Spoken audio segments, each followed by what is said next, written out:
TG Plus Sport edizione di Venezia, buonasera. In apertura del nostro notiziario il nuoto. Importante riconoscimento conferito oggi dall'ISOF alla divina Federica Pellegrini, che entra infatti nella International Swimming Hall of Fame. Unico nuotatore maschio o femmina, si legge nella motivazione, ad aver vinto 8 medaglie di fila nella stessa specialità, i 200 stile, ai campionati del mondo. Inoltre è la prima campionessa olimpica italiana di nuoto e l'unica nuotatrice italiana ad aver stabilito più record mondiali in più di un evento, qualificandosi per 5 finali olimpiche consecutive nello stesso evento, i 200 metri stile libero. È la seconda italiana negli sport acquatici a riuscirci. Prima di lei solo la padovana Novella Calligaris, un'altra veneta. Non servono parole, c'è solo tanto, tantissimo orgoglio, è il commento del presidente della regione del Veneto Luca Zaia. Passiamo al calcio. Filippo Antonelli, Sporting Director and General Manager del Venezia Football Club, è intervenuto oggi presso la sala stampa di Ca' Venezia. Voglio innanzitutto fare chiarezza sulla cessione di Joel Pohjanpalo al Palermo.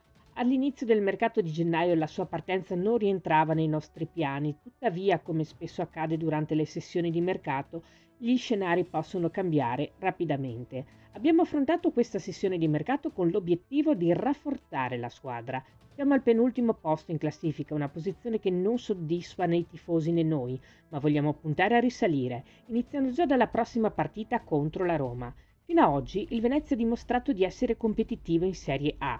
Ora il nostro obiettivo è conquistare tutti insieme, tutti uniti, i punti necessari per la risalita. Questi alcuni punti salienti del suo discorso che potete leggere integralmente nel nostro sito notizieplus.it.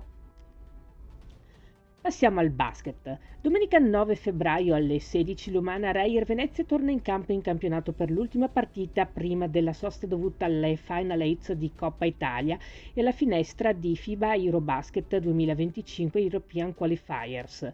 Gli Orogranata affrontano Napoli Basket Alta Liercio. La gara è valida per la quarta giornata del girone di ritorno di LBA. L'Umana attualmente è 10° posto in classifica, cerca punti per la zona playoff. Napoli invece è al 13° posto. Questo è il commento di coach Neven Spacchia.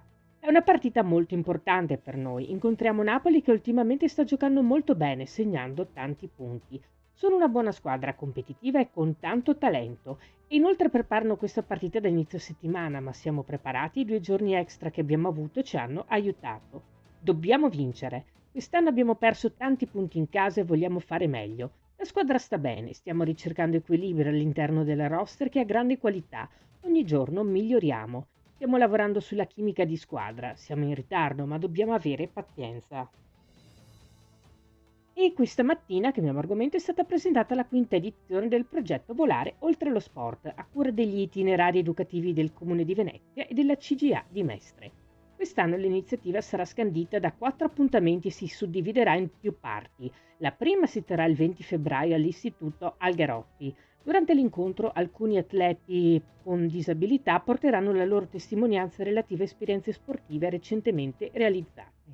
La seconda parte invece, prevista per venerdì 11 aprile e venerdì 16 maggio, riguarderà la pagaiata sul fiume Sile. Le iniziative saranno realizzate grazie alla collaborazione con Venice Trail. La terza parte, attesa nella seconda metà del mese di maggio, prevederà un'uscita a Erto, provincia di Pordenone, piccolo paese di fronte al Monte Toc, esattamente sopra la diga del Vaillant. Per l'occasione ci sarà un'arrampicata sui sentieri di montagna per scoprire il contesto circostante e i fatti che vi accaddero tra il 1955 e il 1963.